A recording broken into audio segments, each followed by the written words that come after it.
에스티로더가 이렇게 됐습니다. 지금은 $68. 우리 이제 그 상황이 너무 힘들어서 7,000명을 감원하겠습니다. 중국 따이공들이 면세점을 세금을 회피하는 유통망으로 이용을 했던 거죠. 기형적인 면세점 사업 구조가 화장품에게까지 큰 타격을 주고 있는지를 볼 수가 있는 거고, 근데 시세이도도 8,000엔인가 되던 주가가 2,500엔인가로 거의 한 3분의 1 토막 났어요. K뷰티는 사상 최고를 기록했습니다. $102억. 재작년하고 작년에 잘 팔렸다고 올해 당연히 잘 팔릴 겁니다라고 장담하기가 어려운 게 화장품이라는 품목이에요. 근데 이제 미국에서 언제든지 관세를 부과할 수도 있다는 소식이 있잖아요. 그래서 다행히도 한국의 ODM 업체들은 다 갖춰놨어요. 이 기업들이 나중에 관세가 부과됐을 때 어느 쪽으로 생산 공장을 옮길 수 있는지 이런 부분들을 생각해야 되는 굉장히 어려운 시점에 찾아와 있다. 앞으로 시작합니다. 저희가 이제 화장품을 살 때마다 예전에는 미국이라든지 프랑스에서 가서 많이 샀었는데 요즘 이제 K뷰티 많이 뜨면서 우리나라 화장품 산업이 조금은 각광을 받고 있다는 소식들이 많이 들려오잖아요. 그러면 우리가 이렇게 많이 떴으면 누구는 졌을 텐데 누가 요즘 지는 별인지에 대해서 오늘 이주호 기자가 말해준다고 합니다. 누가 지고 있어요? 에스티로더가 거의 이거는 뭐 이게 말이 되나 싶. 요즘 누가 갈색병 사십니까? 갈색병. 와이프한테 갈색병 언제 사주셨어요? 와이프에게 사준 적은 없고요. 솔직히 예전에 어머니 선물로 맞아요. 한 번씩 출장 갈 때 비싸니까 면세점에서 사주고 그랬는데 그때 이제 선배들 보면은 이제 그 형수님 와이프 많이 사더라고요. 근데 요즘은 안 팔려요? 효자 선물이었는데 진짜 그 이미지가 아직 그냥 꺼지는 것 같다라는 생각이 들어요. 일단 주가부터 한번 볼게요. 그 에스티로더가 뭐 어느샌가 이렇게 됐습니다. 한때 전고점이 $370 정도였거든요. 지금은 $68. 몇 분의 몇 토막입니까? 5분의 1 토막? 코인 차트 아니죠? 거의 5분의 1 토막이죠, 이거. 야, 그러니까 에스티로더와 같은 그런 기업은 뭐 이렇게 그냥 들고 있으면 된다라고 하는 그런 그 종목 가운데 하나였었거든요. 그렇죠. 근데 이게 상황이 얼마나 안 좋은 거 아니? 얼마 전에 이제 실적 발표를 하면서 무슨 발표를 했냐면 우리 이제 그 상황이 너무 힘들어서 7,000명을 감원하겠습니다. 7,000명이요? 그 전 세계 에스티로더 직원이 62,000명 정도가 되거든요. 그 중에 7,000명이면 10분의 1을 감원하겠습니다라는 발표를 했고, 이번 실적 발표 말고 지난 실적 발표 있잖아요. 지난 실적 발표에서는 배당을 삭감했는데 사실 에스티로더가 배당을 처음 주기 시작했던 게 1996년인가부터 해서 거의 한 30여 년 가까이 배당을 쭉 줘왔었어요. 그리고 배당도 꾸준히 늘려왔었고, 그러니까 우리가 그 사이에 그럼 무슨 일이 있었는지를 떠올려면 글로벌 금융위기 있었잖아요. 그렇죠. 2008년도. 그때도 배당 안 줄였습니다. 그리고 팬데믹 때도 배당 안 줄였어요. 근데 지금 배당을 삭감했어요. 그러니까 $0.6 정도에서 $0.35로 삭감을 했으니까 배당을 거의 절반 반토막을 냈는데 그럼 글로벌 금융위기 때도 삭감하지 않았던 배당, 팬데믹 때도 삭감하지 않았던 배당을 이번에 삭감할 정도면 더 안 좋다는 뜻인가요? 더 안 좋다. 와. 더 안 좋다. 아니, 안 미국 좋다. 기업들은 웬만하면 그때 이제 금융위기 때보다 안 좋기 힘들거든요.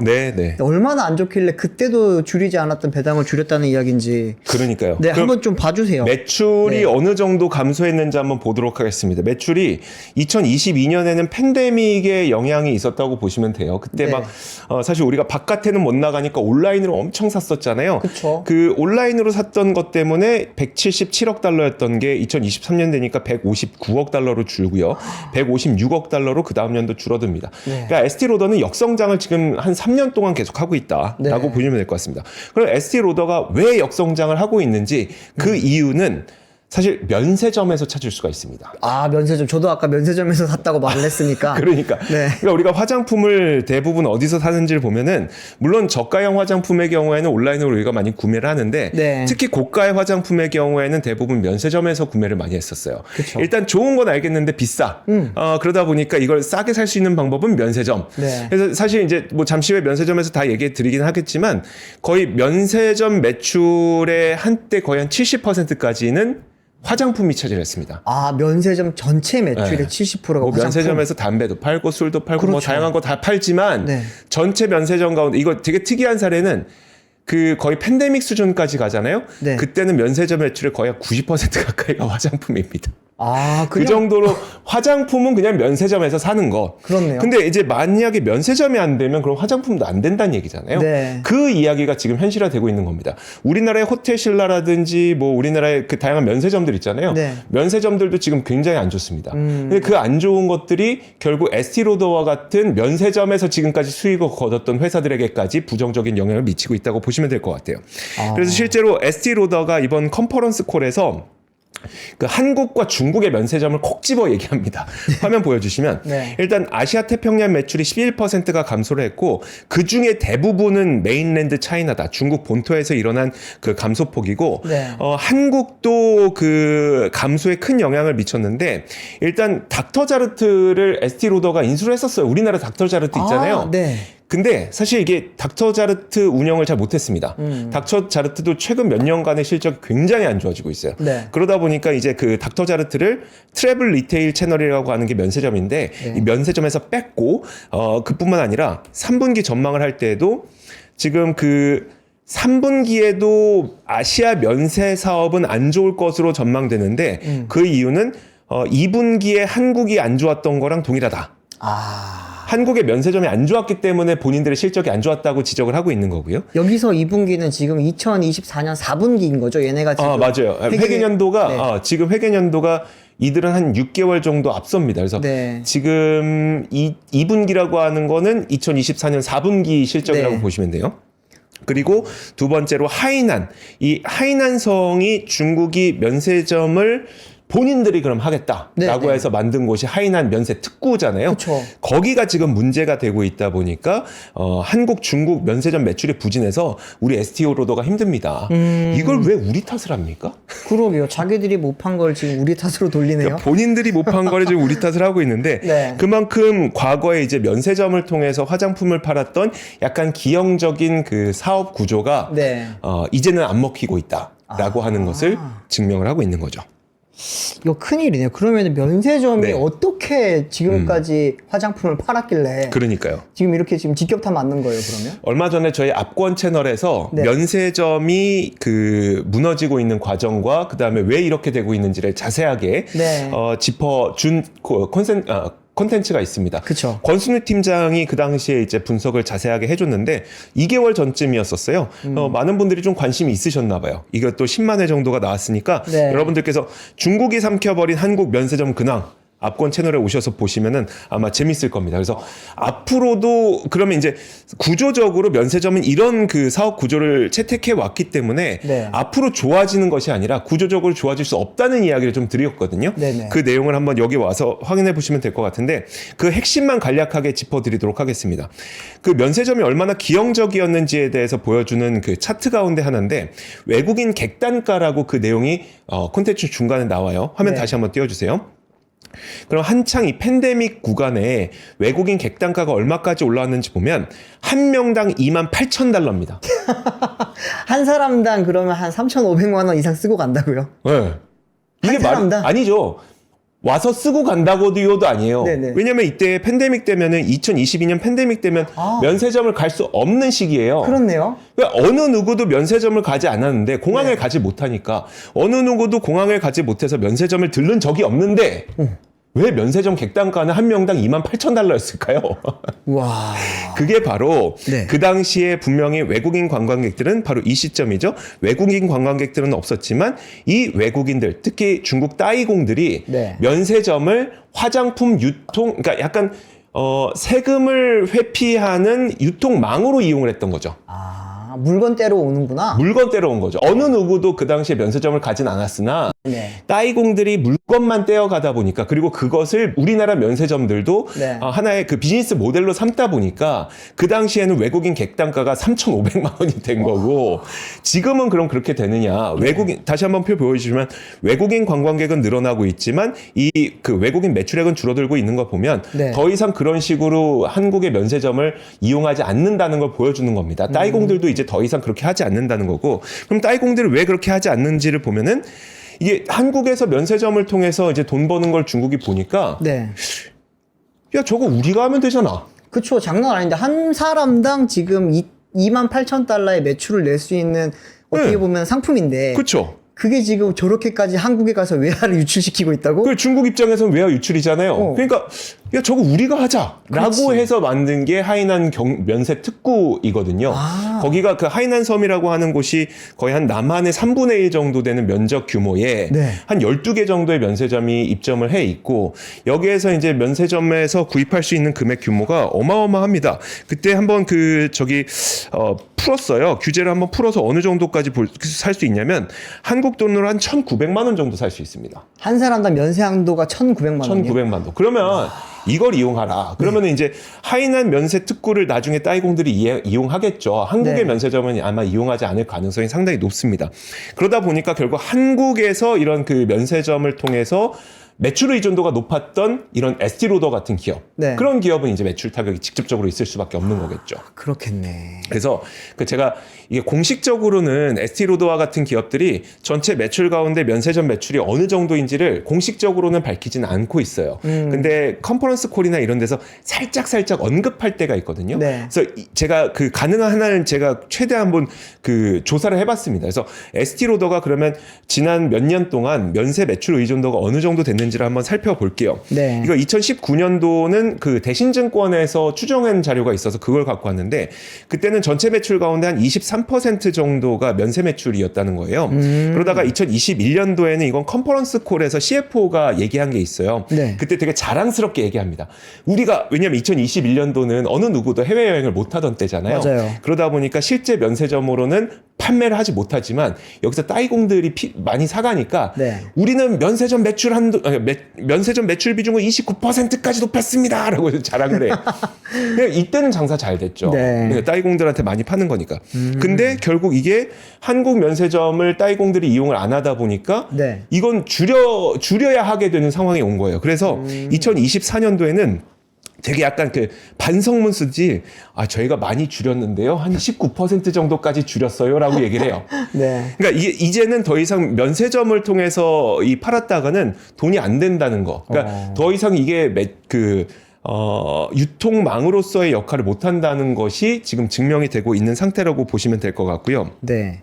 그러다 보니까 이제 19%까지 줄이긴 줄였는데 그럼에도 불구하고 많이 못 줄이다 보니까 에스티로더는 결국 여기서 매출이 굉장히 잘 안 나오고 있고 그리고 그동안 면세점에게 정말 많은 재고를 쌓아뒀을 거잖아요. 네네. 그 재고가 관리가 안 돼서 지금 굉장히 손해를 보고 있는 상태라고 보시면 될 것 같습니다. 제가 지금 이야기를 듣다 보니까 네. 새롭게 안 사실이 네. 어쨌든 에스티로드의 주요 판매처가 면세점이었다라는 건데 더 놀라운 거는 한국 면세점에 그러면 그만큼 중요했다라는 거고. 한국 면세점이 엄청나게 중요했었던 거죠. 얼만큼 중요한 거예요, 진짜 이게. 그러니까 근데 이제 그런 생각을 할 수가 있잖아요. 네. 그럼 한국 면세점에서 지금 하이난 면세 특구로 옮겨간다 그랬잖아요. 그렇죠. 그럼 하이난 면세 특구에서 팔면 되잖아. 따이공들이 거기 가서 사겠지. 네. 근데 왜 이렇게 실적이 안 좋아진 거예요? 근데 중국이 지금 경기가 안 좋아서 그렇습니다. 네네. 하필이면 이렇게 옮겨가는 찰나에 중국의 그 경기가 너무 부진하다 보니까 하이난 섬에 가는 여행을 가는 사람들 자체가 많이 줄어든 거예요. 네. 그래서 얼마 전 뉴스가 뭐가 났냐면 지난 2024년에 중국 하이난 면세점 매출이 29%나 급감했다. 아이고. 관광객이 감소하고 경기가 둔화됐기 때문이다. 네. 라고 얘기가 나오고 있습니다. 이게 하이난을 찾은 2024년 관광객 수가 어느 정도인지 보니까 568만 3천 명 정도가 되는데 네. 이게 2023년에는 한 675만 명 정도였다고 해요. 근데 관광객도 15.9% 줄었고 네. 관광객이 줄어드는 가운데 면세점 매출은 더 줄어든 거죠. 왜냐하면 경기가 안 좋으니까 한 사람들이 살 수 있는 금액이 줄어들잖아요. 그렇죠. 그래서 관광객은 15.9% 줄고 매출은 29.3%나 줄어들었다라는 이야기가 나오게 되는 거죠. 근데 문득 이런 생각 들지 않으세요? 진짜 면세점 때문에 이게 잘 체감이 안 되죠. 근데 유통 채널이 얼마나 다양한데. 그러니까. 이게 굳이 뭐 한국 면세점이 갑자기 안 좋아져서 그래서 네. 뭐 따이공들이 안 오니까 하이난으로 옮겨놨어. 근데 중국 사람들이 그러면 지금까지 에스티로드를 다 샀어? 그러니까 라는 생각이 들 정도로 지금 충격적이거든요. 너무 사실은. 그러니까 네. 그러면 이제 좀 상대적으로 실적이 그렇게 나빠지지 않았던 기업을 한번 보도록 할게요. 네. 로레알인데요. 그러니까 우리가 전 세계적으로 그 뷰티 기업 가운데 가장 1등을 로레알로 치고 네. 한 3등을 에스티로더 정도로 칩니다. 그러니까 2등에 유니레버가 있긴 있는데 네. 유니레버는 사실 화장품을 비롯해서 생활용품까지 같이 있다 보니까 그러니까 퓨어 뷰티 플레이어로는 거의 1등을 로레알, 2등을 그 에스티로더 정도로 보면 될 것 같은데요. 로레알은 그럼 어떤지 한번 볼게요. 네. 로레알이 지난 컨퍼런스 콜에서 이번에도 실적을 발표하면서 컨퍼런스 콜에서 그 얘기를 하는데 다들 궁금했던 거예요. 이 면세점이 도대체 어느 정도 비중인지. 그래서 질문을 합니다. 컨퍼런스 콜 Q&A 시간에. 네. 도대체 로레알의 지금 면세점 비중이 어느 정도, 노출 비중이 어느 정도 되는지 알려달라라고 했더니 로레알 측에서는 이렇게 얘기합니다. 지금 트래블 리테일이 이제 면세점이라고 그랬잖아요. 네. 많이 줄여서 이제는 1% 미만입니다. 라고 얘기를 해요. 그러니까 이게 사실 그 전에 로레알은 그러면 면세점 노출 비중이 어느 정도였는지는 사실 그 취재가 안 됩니다. 공식적으로 네. 발표하지도 않고. 다만 거의 비슷한 시기에 이들도 면세점 매출을 많이 늘렸을 거고 그렇죠. 비슷한 시기에 줄였겠지만 지금 막 에스티로더는 줄여서 19%라 그랬잖아요. 로레알은 줄여서 하이난 쪽은 1%를 줄였으니까 적어도 늘렸을 때 그렇게 에스티로더만큼 매출 비중이 높지 않았거나 그렇겠죠. 아니면 그렇게 높았다고 하더라도 에스티로더보다 훨씬 더 빨리 줄였거나 그 둘 중 하나겠죠. 대응을 빨리 했거나. 네. 그래서 그런지 에스티로더의 주가는 함께 보시면은 상대적으로 그렇게 많이 빠지진 않았습니다. 로레알 주가는 에스티로더보다 로레알 많이 안 주가는, 빠졌네요. 네, 450유로가 전고점이었지만 340유로 정도. 그래서 그렇게 많이 빠지진 않았습니다. 아까 에스티로더는 5분의 1도 막. 그 정도는 아니에요. 네. 실적도 한번 보시면 실제로 로레알은 지금 2021년 그 100만, 1000만, 억, 10억, 100억 322억 유로에서 382억 유로, 411억 유로, 434억 유로 이렇게 늘어나요. 물론 그 중에서도 노스아시아가 바로 그 중국인데 네. 중국의 매출은 줄어듭니다만 그럼에도 불구하고 다른 곳들은 좀 이렇게 견조하게 유지되는 그런 현상을 좀 보이고 있습니다. 남미에서 굉장히 잘 팔리네요. 그래요. 그렇죠. 그렇죠. 그러다 보니까 지금 이제 면세점 매출 비중이 물론 중국에서 줄었지만 네. 매출 비중을 좀 빨리 대응을 했든 아니면 기존의 그러니까 면세점 매출 의존도가 그렇게 높지 않았든 둘 중 하나의 어떤 선택을 했었던 로레알의 경우에는 상대적으로 실적을 잘 지켰고 네. 여타구나 그냥 아싸 좋다 하고 그냥 면세점에서 엄청나게 팔아제꼈던 에스티로더는 네. 재고 제대로 처리 못해서 지금 실적이 죽쓰고 있고. 저 따이공 이야기 나오니까 또 갑자기 예. 궁금해지는 게 따이공들이 한국 와서 결국에는 한국 화장품 되게 많이 샀잖아요. 네. 그러면은 뭐 LG생건이라든지 아모레퍼시픽도 영향을 받지 않았을까라는 생각이 드는데 실제로 좀 어땠어요? 많이 받았습니다. 아, 그래요? 실제로 엄청 많이 받았죠. 그래서 이게 우리나라 면세점 막 이제 열풍 불고 따이공들 네. 와서 유통 사업 하고 할 때 그때 우리나라 LG 생활건강의 후라든지 네, 그다음에 고급 화장품. 네. 아모레퍼시픽의 설화수라든지 네. 그 당시 2017년, 2018년 그 당시를 보면은 면세점 매출 1, 2등이 그 브랜드들이었었어요. 그 정도로 엄청나게 면세점에서 많이 팔았는데 그게 지금은 못 팔고 있는 상황이 되고 있잖아요. 그러다 보니까 이들의 주가도 비슷하게 움직입니다. 자, 그래서 에스티로더랑 네. LG 생활건강이랑 그 주가를 한번 비교를 해볼 텐데 궁금했어요. 지금 보면은 2021년 이게 7월쯤이죠. 7월쯤에 LG 생활건강 고점 찍고 하락하는 거. 그 다음에 약간의 시차는 있습니다만 네. 2021년 12월쯤에 에스티로더가 고점 찍었거든요. 네. 고점 찍고 하락하는 거. 우와. 거의 크게 차이 나지 않습니다. 면세점에 의존을 해서 그 화장품을 팔았던 기업들이 네. 거의 동일한 움직임을 보이고 있다고 보시면 될 것 같아요. 이거는 시세이도도 마찬가지입니다. 일본 브랜드인데요, 거기는? 일본 브랜드잖아요. 네. 그건 좀 괜찮을 것 같죠. 왜냐면 일본에서는 워낙 잘 나갑니다. 시세이도가 인기가 많고. 일본 여행 가면 꼭 사와야 되는 것 중에 하나가 시세이도 선크림. 맞아요. 우리 선크림 전문가가 또 이렇게 류종훈 기자잖아요. 네, 선크림 꼭 스포츠 발라야 돼요. 워낙 많이 하니까. 네. 근데 시세이도도 지금 주가 한번 그 장기 시계열로 보시면은 거의 8,000엔인가 되던 주가가 2,500엔인가로 거의 한 3분의 1 토막 났어요. 시세이도도 마찬가지인데요. 시세이도도 한번 실적 보시면 네. 2년 연속 매출이 역성장하고 있는 걸 볼 수가 있습니다. 이게 토탈 한번 보시면요. 네. 그러니까 2년 연속 아니죠. 죄송해요. 면세 매출은 2년 연속 역성장인데 전체 매출은 지금 2024년도에 1%만 역성장을 했는데 지금 요 트래블 리테일이 면세점이라고 했잖아요. 네네. 2년 연속 역성장하고 있습니다.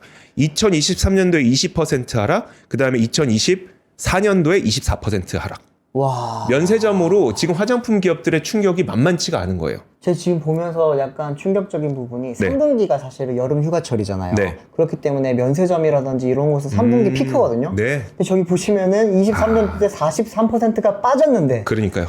그 다음에인 작년에도 또 38%가 더 빠졌네요. 그러니까요. 와. 이게 그러니까 우리가 여기에 표에 보이지 않는 게 2022년도 실적이잖아요. 네, 아마 네, 네. 2022년도 실적은 굉장히 좋았을 거예요. 그렇겠죠. 왜냐하면 중국 따이공들이 면세점 방문하지도 않고 유통 채널로 사용해서 중국에 물건 떼간 다음에 엄청 팔았으니까. 근데 그렇게 막 팔고 나서 지금 2023년 되고 2024년 되니까 네. 따이공들은 하이난으로 넘어갔죠. 그리고 하이난은 오히려 경제가 안 좋아졌죠. 이제 더 이상 한국 면세점이나 다른 면세점을 통해서는 화장품 안 사죠. 그러면 이 실적이 2년 연속 역성장할 수밖에 없는 상황이 지금 구조적으로 만들어진 겁니다. 그렇네요. 그러다 보니까 시세이도에서는 진짜로 자기 그 실적 보고서에 여기 트래블 리테일이 면세점이라고 그랬잖아요. 네. 하이난이 지금 30% 감소했고 한국이 지금 30% 감소했습니다를 꼭 집어 얘기를 하고 있습니다. 야, 밑에 재팬이 60% 올라봤자 네. 하이넨과 한국이 30% 빠지니까 실적이 빠지는군요. 그렇죠. 그런 상태, 얼마나 그 기형적인 면세점 상황, 그러니까 면세점 사업 구조가 네. 화장품에게까지 큰 타격을 주고 있는지를 볼 수가 있는 거고. 근데 그것뿐만 아니라 사실 그 중국 내에서 아마 이건 다들 아실 테니까 그냥 간략하게만 짚고 넘어가면 네. 중국 내에서 뭐 그 기존에 있었던 거대 브랜드들의 인기가 떨어졌다는 거는 아마 뭐 다들 알고 계실 겁니다. 그래서 실제로 그냥 눈으로만 확인해 드리면 2022년, 2023년까지만 하더라도 1위가 티몰에서 1위, 2위, 3위가 로레알, 에스티로더, 랑콤 이런 거였었어요. 네. 그 랑콤은 로레알 거니까 그냥 뭐 1위가 로레알이라고 보시면 되고 네. 라메르는 에스티로더 거니까 그냥 2위가 에스티로더라고 보시면 됩니다. 네. 1, 2위가 그랬었는데 이제는 뭐 중국의 프로야가 1위를 차지하고 있고요. 로레알, 랑콤, 에스티로더, 라메르, 로레알, 랑콤, 에스티로더, 라메르, 로레알, 랑콤, 에스티로더, 라메르 이거 그냥 다 밑으로 빠졌다고 보시면 될 것 같고요. 이건 티몰. 그러면 이제 이거는 온라인 쇼핑몰이니까 네네. 그 소셜, 그러니까 더우인 우리 그 중국판 틱톡이잖아요. 네네. 더우인에서는 그럼 뭐가 인기가 있는지 보면은 이 초록색으로 된 게 다 중국 브랜드입니다. 중국 브랜드. 1, 2위가 지금 중국 브랜드가 차지하고 있고 3, 4, 5, 6, 7 이런 것들이 이제 로레알, 에스티로더, 랑콤, 라메르 이런 것들이 차지하고 있는 거죠. 시쉐이도는 안 나오네요. 안 보이네요. 여기 안 나옵니다 이제. 네. 이 정도가 됐습니다. 그러다 보니까 저기 지금 10위에 있는 후가 우리 LG생건의 그 후 맞습니다. 맞나요? 네, 맞아요. 근데 이 정도 상태가 되다 보니까 네. 그러면 K뷰티는 그러니까 우리가 작년에 한참 이제 K뷰티 잘 된다 했지만 네. 그 K뷰티는 그러면 어느 채널을 통해서 팔았는지를 떠올려 보면 다행히도 네. 면세점을 사용하지 않았습니다. 아하. 대부분 아마존 플랫폼을 이용을 했고요. 네. 아니면 실리콘투와 같은 그 미국으로 화장품을 도매를 해주는 그런 유통 채널을 사용을 했었어요. 그렇기 때문에 면세점으로 화장품 타격을 받은 것을 사실 우리나라 K뷰티 브랜드들이 타격을 받지는 않았다고 보시는 게 맞을 것 같습니다. 네. 근데 요즘에 제가 오늘 이 얘기를 준비한 이유가 뭐였었냐면 작년 연말부터 K뷰티 브랜드 내지는 이 K뷰티 관련된 기업들의 주가가 좀 많이 조정을 보이고 있거든요. 그렇죠. 도대체 그 이유가 무엇인지를 좀 찾아보고 싶었던 거예요. 네. 이제 첫 번째 생각했던 거는 이게 좀 소비가 줄어들었나? 그 첫 번째를 한번 살펴볼 거고, 그리고 두 번째로 살펴보고 싶은 거는 혹시 관세에 대한 두려움이 있나? 그 부분을 한번 살펴볼 겁니다. 네. 그 외에 뭐 틱톡과 같은 소셜 네트워크와 관련된 이슈도 좀 있으니까 그 부분들 하나씩 보도록 할게요. 네. 일단 K뷰티는 수출액으로 따져보면 지난 2024년도에 사상 최고를 기록했습니다. 102억 달러. 찬란하다. 그리고 이거를 네. 그 월 단위로 한번 보면 네. 월 단위로 보면 이렇습니다. 1월부터 요거는 이제 왼쪽에 있는 거는 2021년, 2022년, 2023년 4년 월 평균이니까 네. 요건 보지 마시고요. 1월부터 12월까지의 수치를 한번 보도록 할게요. 그럼 보면은 10월까지는 급격하게 성장을 하죠. 네. 그러다가 이제 11월, 12월에 줄어들게 됩니다. 그렇네요. 그리고 1월 수치까지 나왔는데 1월은 이게 8억 7,500만 달러가 12월이잖아요. 네. 1월은 7억 5천만 달러예요. 좀 더 많이 줄었네요. 빠졌죠. 그러면 10월에 고점 피크 치고 이제 줄어드는 거야? 뭔가 K뷰티에 문제가 생긴 거 아니야? 그렇게 보일 수 있죠. 보일 수 있잖아요. 네. 근데 첫 번째 제가 취재를 통해서 알아본 거는 뭐냐면 일단 그 11월, 12월에는 뭐가 있는지 보면은 블랙 프라이데이를 시작으로, 그러니까 추수감사절을 시작으로 연말 쇼핑 시즌이 있습니다. 그쵸. 그럼 그 재고 물량을 언제 채워놓는지를 조사해 보니까 아마존이 10월 중순까지 채워놓으세요라고 브랜드 업체들에게 주문을 넣어놨었어요. 그러면 이 전에 대부분의 주문이 아마 들어갔을 겁니다. 네. 그러다 보면 10월의 수출 물량이 가장 높을 가능성이 높아요. 그리고 쇼핑 시즌에 엄청나게 많이 쇼핑을 해놨잖아요. 네. 해놓고 나면 화장품이라고 하는 게 오늘 사고 다음 달 사지 않습니다. 그렇죠. 한 몇 달 쓰잖아요, 사실. 한 6개월은 쓰죠. 네. 6개월이고 뭐 몇 개월 쓰죠. 그러고 나서 다시 쇼핑을 해요. 그게 아마 내년 여름 정도가 될 가능성이 높아요. 그래서 원래 그 특히 아마존에서 쇼핑을 하고 나면 네. 1월, 2월에는 쇼핑 거의 없습니다. 그러니까 화장품의 특성이 그렇다는 점을 한 가지 말씀드리는 건데 네. 그러면 이거는 당연히 이제 그 연말 쇼핑 시즌 때문에 미리 재고를 채우는 영향이니까 아무 문제 없는 겁니까? 라고 물어본다면 네. 다만 우리가 좀 주의할 게 있긴 있습니다. 뭐냐면 화장품이라고 하는 품목의 특성상 네. 소비자 심리에 매우 민감하게 작용을 해요.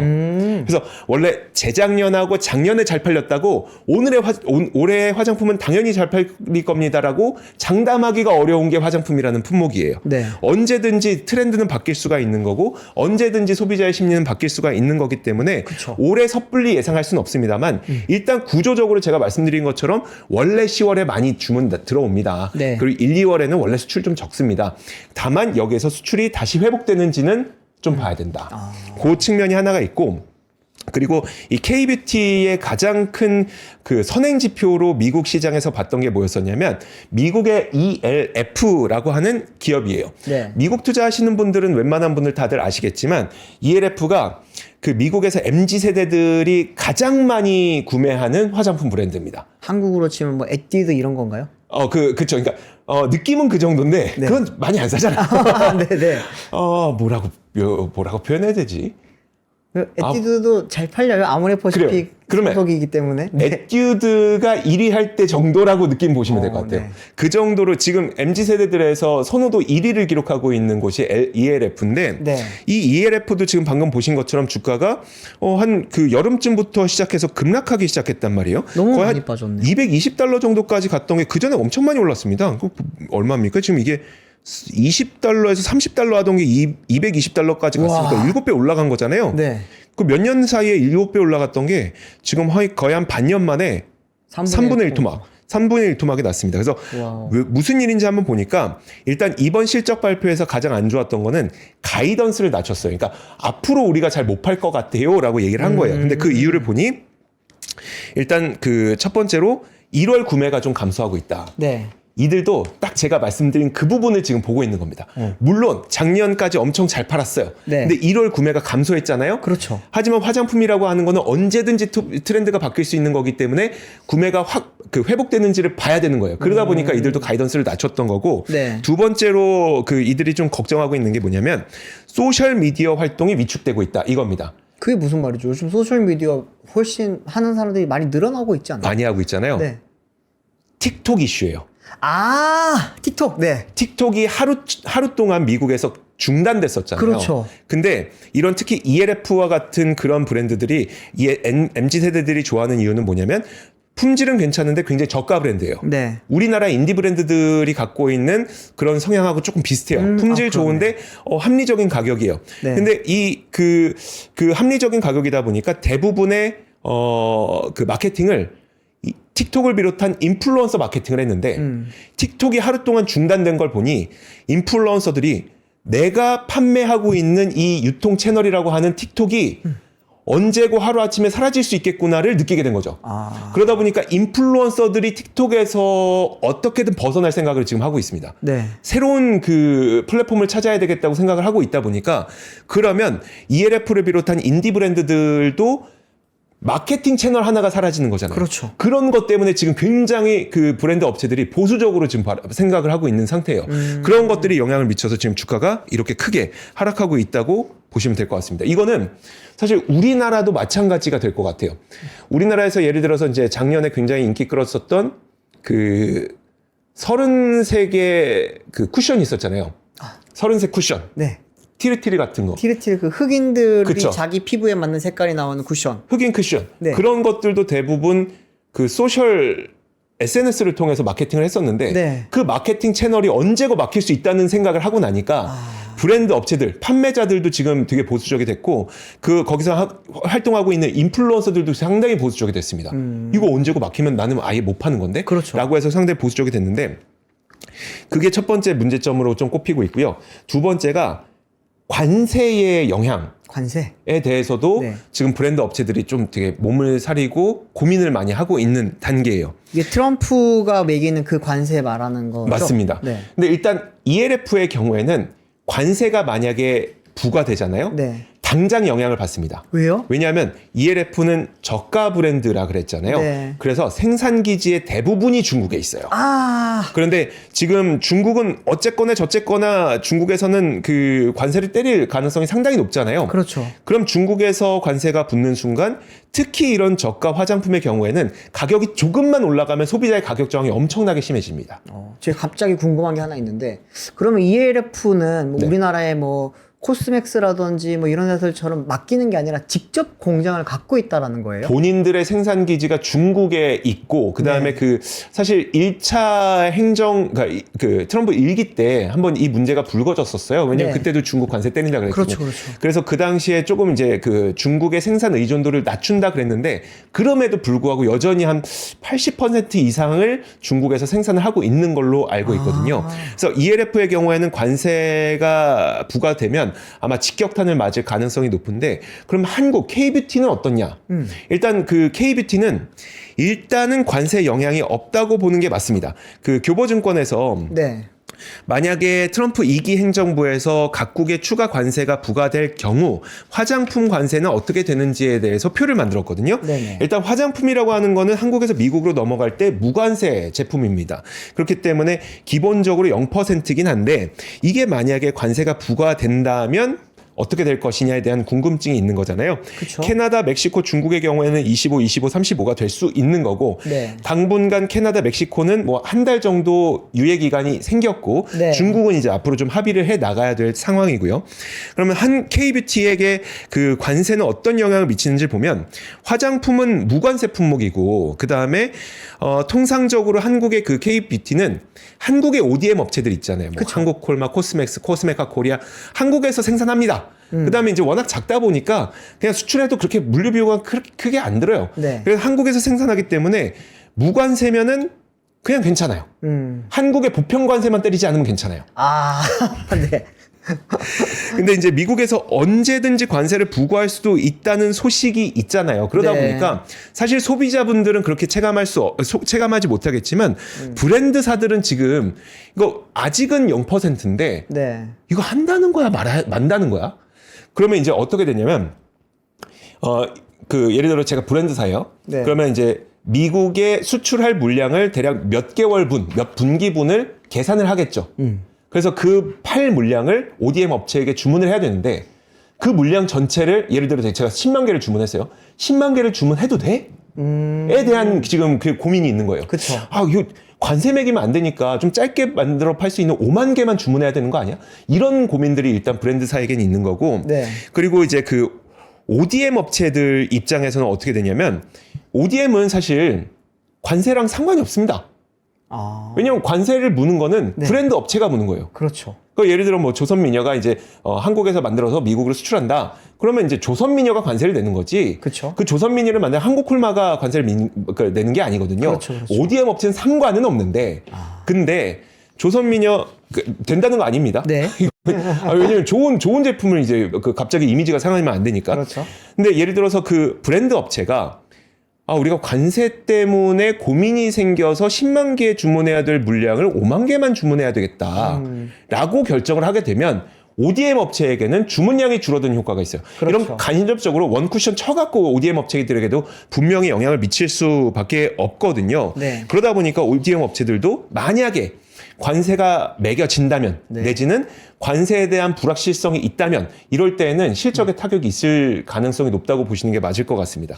그래서 다행히도 네. 한국의 ODM 업체들은 공교롭게도 뭐 미국 공장, 캐나다 공장 이런 것들을 다 갖춰놨어요. 아, 걔는 미리 계획이 있었군요. 이게 뭐 이걸 노리고 하진 않았겠습니다만 네. 코스메카 코리아도 미국의 잉그로드랩이라고 하는 현지 공장이 있고요. 그다음에 네. 한국콜마도 미국의 현재 1공장이 있고 올해 상반기에 2공장 준공이 예정돼 있거든요. 네. 코스맥스 역시 현지에 공장이 있습니다. 그러면 이제 만약에 미국에서 관세를 부과하게 된다. 그러면 이제 브랜드 업체들은 한국에서 생산하던 것을 미국 공장에서 의뢰를 해서 생산을 하면 관세를 안 맞아도 되는 그런 그 구조를 갖게 되긴 하는데 네. 문제는 이제 한국의 브랜드 업체들은 상당히 그 영세합니다.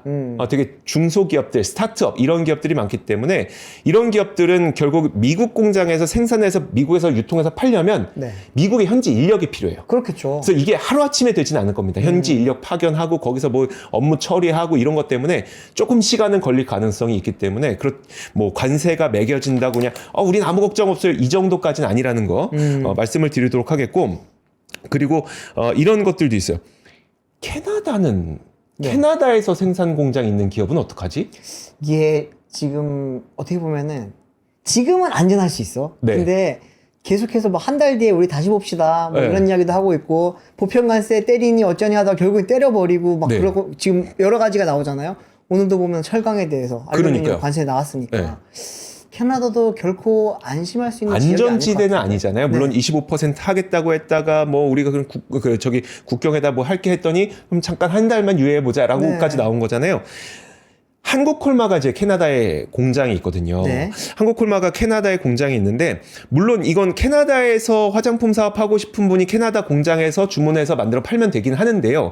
이게 뭐가 문제가 그러니까 어떤 이슈가 있었냐면 한국콜마가 그 미국의 공장이 있긴 한데 네. 거기 기초 화장품 생산 라인이 없었어요. 아, 색조만 있고. 색조가 있고. 네. 근데 캐나다의 기초 화장품 생산 라인이 있었어요. 네. 그래서 미국에서 그 기초 화장품을 팔려면 캐나다에서 만들어서 미국으로 넘어왔어요. 아, 그럼 이거 만약에 나중에 관세 매기면 25% 관세 물 수 있거든요. 그렇죠. 근데 다행히도 한국콜마가 지금 이 공장 짓고 있다 그랬잖아요. 네. 이 공장에는 기초 화장품 라인이 생겨요. 그럼 그때 되면 아마 요 이슈는 사라질 가능성이 좀 높습니다. 네. 그런 식으로 지금 업체별로, 그러니까 ODM 업체별로 어디에 생산 공장이 있는지, 그다음에 그 생산 공장에 어떤 라인이 갖춰져 있는지, 브랜드 업체별로 어디에서 생산하고 있는지, 이 기업들이 나중에 관세가 부과됐을 때 어느 쪽으로 생산 공장을 옮길 수 있는지, 이런 부분들을 생각해야 되는 굉장히 어려운 시점에 찾아와 있다. 어떻게 보면 1차 방정식이 약간 고차 방정식이 고차 방정식이 되어가고 있다. 네. 근데 이제 결론을 좀 내드리도록 할 텐데 제가 사실 그 업계 분들하고 이런저런 얘기를 하면서 뭐 여러 가지 얘기를 제가 말씀을 드렸잖아요. 근데 약간 자조적으로 했던 얘기인데 뭐였었냐면 트럼프가 지금 관세를 부과하려고 하는 거는 결국은 네. 트럼프는 인플레이션 없이 기업 세금을 감면해주고 싶은데 그럼 그때 무슨 돈으로 이 세금을 감면해 줄 거냐. 그렇죠. 그 재정 적자를 더 키우지 않고 그래서 관세를 때리는 거다라고 하는 게 중론이잖아요. 그렇죠. 그러면 이 관세를 때릴 때는 뭔가 한 번 관세를 때렸을 때 큰 돈이 나오는 거를 건드려야 될 거다. 캐나다, 뭐 멕시코, 철강, 자동차. 알루미늄. 네. 근데 짜잘하게 화장품 건드려서 얼마 벌 건데 그렇죠. 이게 되게 자조적인 건데 네. 그 관세로 돈이 안 될 거기 때문에 이건 관세의 영향력에 안 올라올 수도 있지 않을까라는 얘기를 네. 자조적이지만 약간 희망 고문 섞인 이야기로 좀 했습니다. 아, 이게 자조적이긴 하지만 굉장히 좀 뭐 우리에게는 큰 희망이 될 수도 있고 네. 이야기를 듣다 보니까 뭐 ELF라든지 이런 회사들이 관세에 대한 그걸 피하기 위해서는 어쩌면은 본인 공장 운영하는 것도 좋지만 네. 뭐 한국에 좋은 ODM 업체들 많잖아요. 얼마나 여기서 우리 공급망이 좋습니까? 네. 아니 용기까지 다 만들어 드려. 우리가 만들어서 공급해서 유통시켜 준다니까. 그러니까 더 이상 고민하지 말고 우리 ODM 업체들 많이 찾아와 주시면 좋겠습니다. 오늘은 여기까지 하겠습니다. 지금까지 압권이었습니다.